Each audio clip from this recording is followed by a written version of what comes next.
Olá você do outro lado da tela, eu sou o professor Eduardo Leite, o Dudu, para os mais chegados aqui no canal. Sejam muito bem-vindos a mais um vídeo do canal Exatas Mil Grau, o canal que te ajuda a estudar para todos os concursos públicos do Brasil, para os vestibulares e para o Enem. Se você está acompanhando a nossa playlist e chegou aqui no 7º vídeo, com certeza você sabe que nós já comentamos aqui sobre conjugado, sobre módulo de número complexo e sobre a sua representação geométrica. Basicamente, a aula de hoje é sobre argumento de um número complexo. Então, se você está tão ansioso quanto eu para a gente começar, pega seu material de estudo, senta na cadeira, presta bastante atenção no que eu vou te dizer e vem comigo.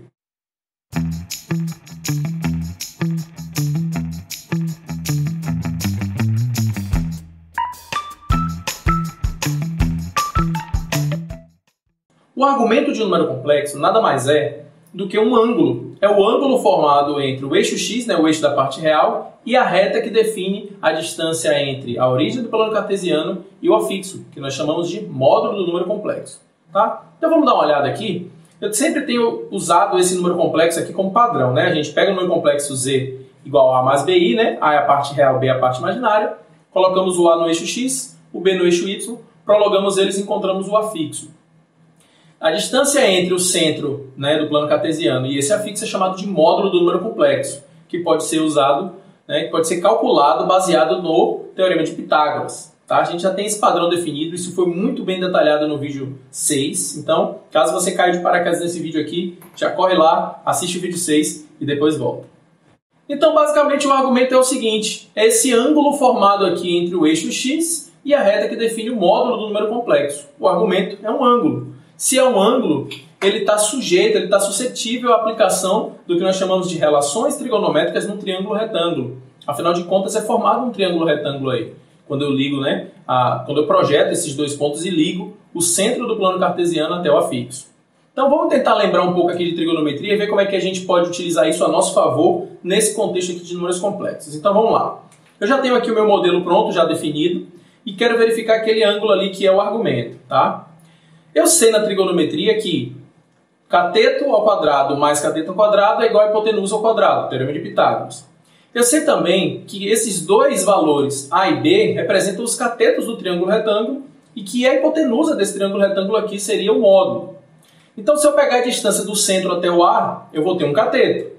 Se eu pegar a distância do centro vertical agora até o B, eu vou ter outro cateto e a hipotenusa é o próprio módulo. Então vamos lembrar um pouco aqui das relações trigonométricas para o triângulo retângulo? Eu sei que seno é cateto oposto sobre a hipotenusa e sei que cosseno é cateto adjacente sobre a hipotenusa. Se eu trouxer isso para o nosso contexto aqui, o cateto que está oposto ao ângulo ali, que é o argumento, que está de frente para ele, que está do outro lado do triângulo, é o cateto B, que é a distância vertical da origem até aquela coordenada B ali, que é a parte imaginária. Então, basicamente, é o valor da parte imaginária do número complexo. E isso eu vou dividir por quem? Pela hipotenusa, que nesse caso é o módulo. Então, eu já sei como calculo o módulo, já vou usar ele aqui. Então, seno do ângulo é igual ao cateto oposto sobre a hipotenusa, então vai ser B dividido por módulo de Z.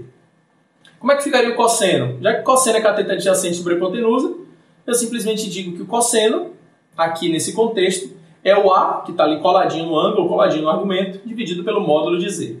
De forma que esse módulo de Z é encontrado pelo Teorema de Pitágoras.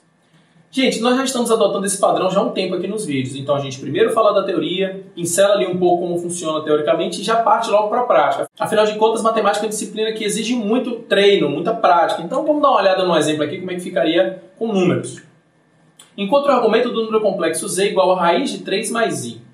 O que você precisa fazer? E primeira coisa, identificar qual é a parte real e qual é a parte imaginária. Nesse caso aqui a parte real é raiz de 3 e a parte imaginária é 1, está ali na frente do i. Então vamos anotar isso já. O A é raiz de 3 e o B é 1. Segunda coisa, calcular o módulo. Preciso calcular o módulo desse número complexo. Então o que é que eu faço? Aplicando o Teorema de Pitágoras, eu sei que o módulo vai ser a raiz quadrada do primeiro cateto ao quadrado mais do segundo cateto ao quadrado. Como o meu primeiro cateto é raiz de 3 e o segundo é 1, eu coloco ali na fórmula e eu observo que o raiz de 3 está elevado ao quadrado. Logo, esse 3 tem um quadrado e uma raiz. Elas podem se anular e ficando apenas um 3. E 1 ao quadrado é o próprio 1. Então eu vou ter que o meu módulo vai ser a raiz quadrada de 3 mais 1, que dá 4, cuja raiz quadrada é 2. Então eu vou guardar essa informação. A parte real é a raiz de 3, a parte imaginária é 1 e o módulo vale 2.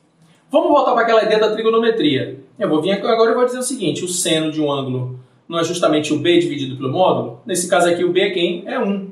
Então eu vou ter que o seno do ângulo é 1 sobre 2. O 1 do B e o 2 do módulo. Como ficaria o cosseno? O cosseno não é cateto adjacente sobre a hipotenusa?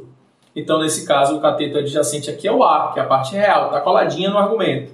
Então o meu A aqui é raiz de 3. Como o meu módulo é 2, raiz de 3 sobre 2. Qual é o ângulo cujo seno vale 1/2 e o cosseno vale raiz de 3 sobre 2?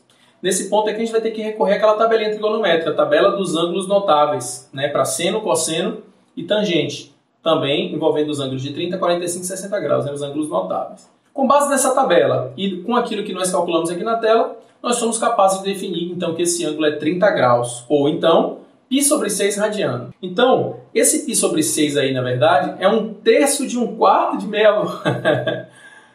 Então, esse π sobre 6, na verdade, ele é 1/3 de 1/4 de volta. Ele é 30 graus. Para quem tem dificuldade de identificar esse π sobre 6, é só você lembrar. Uma volta completa na circunferência é 2π. Meia volta, a metade de 2π, π. 1/4 de volta, a metade disso, π sobre 2.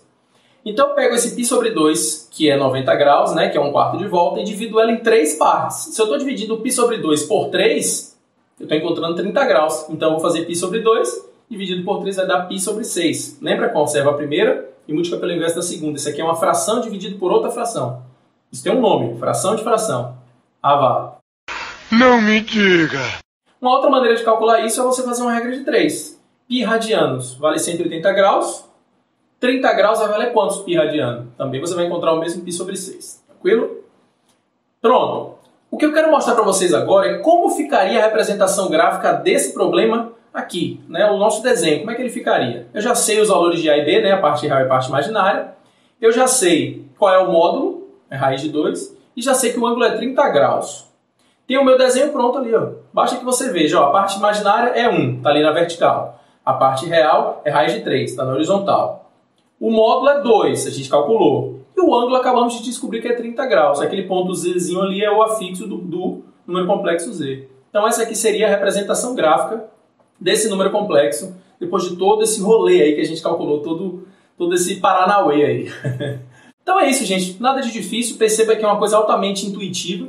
Então, basta que você tenha um pouquinho de atenção, um pouquinho de dedicação, que vai dar tudo certo. Colocar as coisas nos lugares direitinho, que vai funcionar perfeitamente bem. Então, com isso, gente, eu encerro aqui. Eu fecho o nosso 7º vídeo de números complexos. Agradeço a você por estar acompanhando a nossa playlist, por estar assistindo o nosso vídeo. Não esquece, deixa o like para eu saber que vocês estão gostando do vídeo. Se inscreve no canal, compartilha ele com todo mundo que vocês conhecem. Segue a gente também no Instagram, @exatas1000grau. Lá a gente vai poder dialogar, interagir mais e eu vou poder saber, por exemplo, qual o próximo assunto que vocês querem ver quando acabar essa playlist de números complexos, hein? A gente vai poder fazer uma enquete e aí vocês vão poder opinar, dar a opinião de vocês em relação ao que vocês querem ver como nossa próxima playlist, tá bom? Muito obrigado por você ter assistido o vídeo até aqui, obrigado pela sua atenção, um beijo no seu coração e até a próxima.